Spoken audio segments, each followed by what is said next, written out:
is accused of many things. Even in Scandinavia, where it has staged a remarkable comeback in the past 20 years.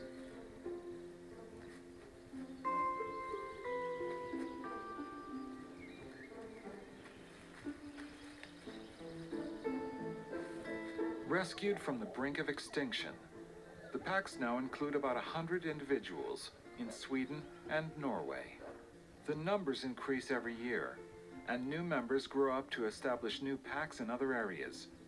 But they have a lot to learn, such as not eating pine needles to survive, and taking any other good advice that the older siblings and parents can bestow upon them.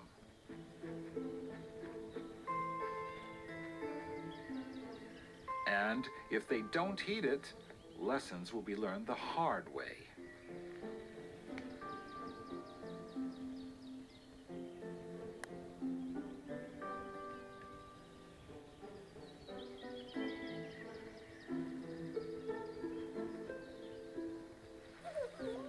But for some time to come, the mother's milk is the staple.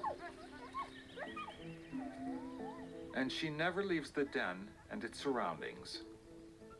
However, the dominant male and young females from earlier litters act as helpers, bringing meat back to the lair to introduce solid food to the youngsters.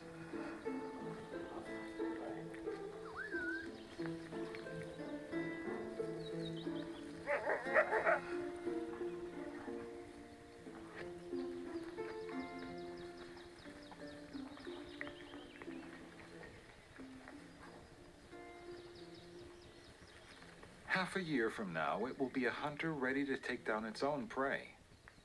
For the lynx, the return of the wolf has become a serious problem. They have become fierce competitors, and the wolves will apparently kill the young lynx they encounter in the forests.